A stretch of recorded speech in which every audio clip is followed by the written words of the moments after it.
जय सिया राम, जय हनुमान। स्वागत है आपका आपके अपने श्री राम जी के YouTube चैनल साधना मार्ग में। आज हम इस वीडियो में आपको एक और सत्य घटना बताने जा रहे हैं। ये एक राम नाम के जापक की है और सच्चे राम नाम के जापक की है। और एक नास्तिक व्यक्ति था जो कि उन राम नाम के जापक को परेशान किया करता था, राम जी को चुनौती दिया करता था, उनकी भक्ति को ललकारा करता था। ऐसे साधक की है।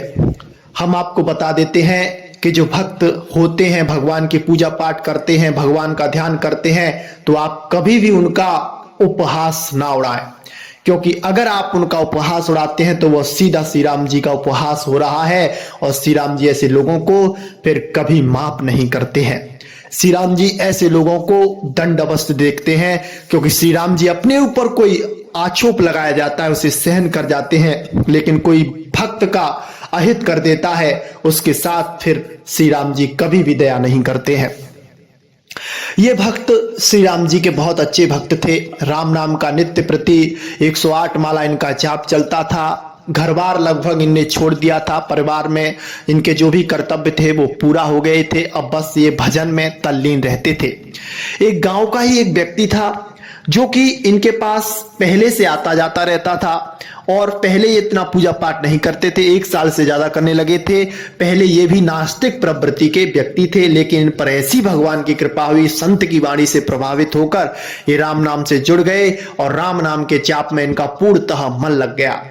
तो वह जो नास्तिक व्यक्ति आता था उनके पास, तो उससे आके कहता था कि तू ये क्या करता रहता है, कहीं कलयुग में भगवान है, भगवान होते तो ये अधर्म क्यों हो रहे हैं, इनको वो नाश करते, संसार में ये बुरे कार्य हो रहे हैं उनको नष्ट करते, कोई भगवान नहीं है, सब हम ही हैं, हम आते हैं जाते हैं। एक तरह से उसकी बातें ऐसी होती थी जो संसार में फंसाने वाली और भगवान की विरोधी होती थी।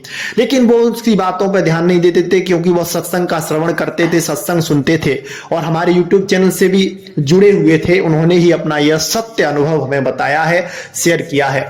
तो वो उनके पास आता रहता था और उनको तरह तरह से उनकी भक्ति छुड़ाने की कोशिश करता था।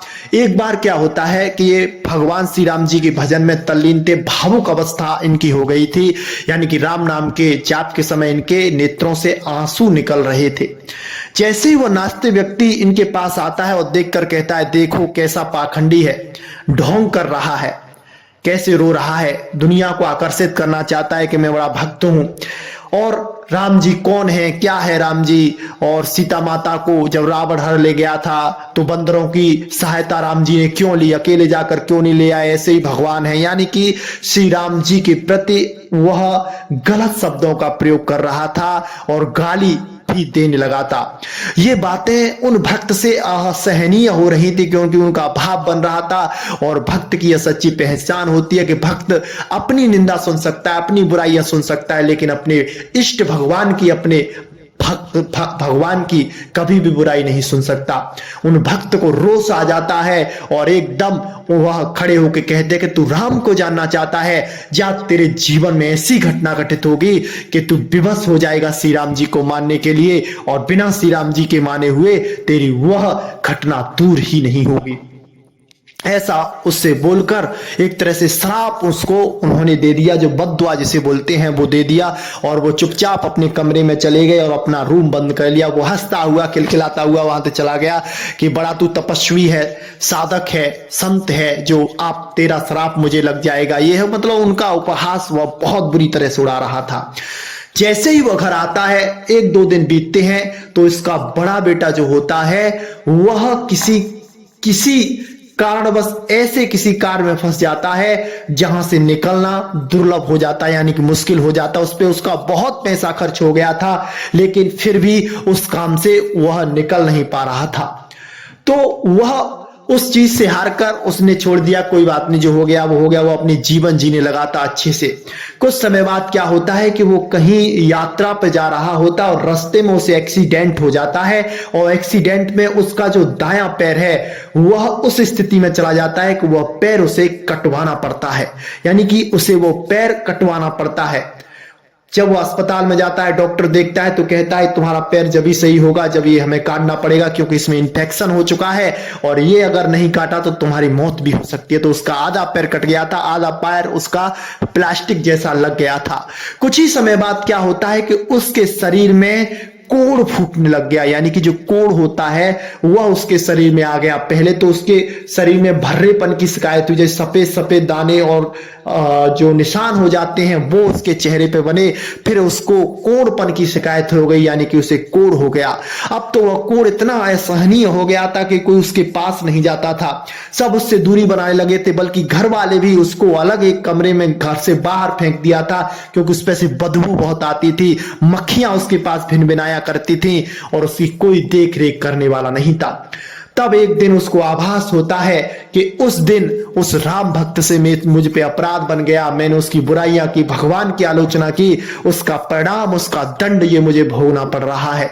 वह विवश होकर रोता है, भगवान से माफी मांगता है, मिन्नतें करता है कि प्रभु आप मेरी सहायता करें, सहायता करें। इस तरह से वह कहता है तो उस पर भगवान रीझ जाते हैं, प्रसन्न हो जाते हैं, सपने में आकर कहते हैं कि संत के रूप में भगवान उसके सपने में आते हैं, उससे कहते हैं कि तुम उसी साधक के पास जाओ जिनके साथ तुमने अभद्रता की थी, उससे माफी मांगो, अगर वो तुम्हें माफ कर देगा तो तुम्हारी जो भी परेशानी होगी वो दूर हो जाएगी। तो उसने कैसे भी करके अपने घर से लोगों को बुलाया, उनको सारी घटना बताई, तो वो लोग उसको उन राम जी के भक्त के पास ले गए। और जैसे ही उन श्री राम जी के भक्त ने उनकी उस दुर्दशा को देखा तो वह रोने लग गए और राम जी के चरणों में उन्होंने अपना सिर पीटना शुरू कर दिया कि प्रभु मुझसे तो गलती में इस बेचारे के प्रति अपशब्द निकल गए थे और आपने उसे सत्य कर दिया। प्रभु मेरी उस गलती को क्षमा कर दे, क्योंकि भक्त कभी भी अपने भगवान को कष्ट देना नहीं चाहते हैं, इष्ट देव भगवान को हमेशा खुश रखना चाहते हैं। तो उनसे रो रहे हैं, पीट रहे हैं, विनती कर रहे हैं, मुझसे गलती हो गई प्रभु, इस जीव को आप जैसा था वैसा कर दें और इसे आस्तिक बना दें। तो कुछ दिन बाद वह जो व्यक्ति था वहां से भभूति और जल ले गया था उनके पास से, और उस भभूति और जल को ग्रहण कर रहा था। कुछ दिन बाद उसका जो कोढ़ था वो ठीक होने लगा था और उसकी अच्छी अवस्था हो गई थी। अब तो वह श्री राम जी का भक्त हो गया, श्री राम जी को मानने वाला हो गया। और उसने जो नास्तिक था, उसका पहले दोस्त था, उसने उन राम भक्त को अपना गुरु बनाया और उन राम भक्त ने उनको गुरु दीक्षा देकर आज भी वह राम नाम का जाप करते हैं और बहुत अच्छे से श्री राम जी की दोनों गुरु शिष्य मिलकर भक्ति करते हैं और श्री राम जी भी उन पर कृपा करते हैं। तो भगवान की लीला, भगवान की कृपा कब किस पे हो जाए कोई नहीं पता, लेकिन कभी भी भक्त के साथ आप अभद्रता मत कर देना, राम नाम के जाप के साथ कोई गलत व्यवहार मत कर देना। आपको लगे कि वो गलत कर रहा है फिर भी हाथ जोड़ के वहां से निकल जाना, क्योंकि भगवान अपना अपमान सहन कर सकते हैं लेकिन अपने भक्त का अपमान वह कभी भी कदाचित भी सहन नहीं कर सकते हैं। तो मेरे प्यारे श्री राम जी के भक्तों, इस छोटी सी जानकारी से आपको बहुत अच्छा लगा होगा। हमें आशा है आपका राम नाम के जाप में मन लगेगा और आप राम नाम का जाप करेंगे। आज के लिए बस इतना ही, मिलते हैं आपसे बहुत जल्दी एक ऐसी नई जानकारी के साथ। तब तक के लिए जय सिया राम, जय जय हनुमान।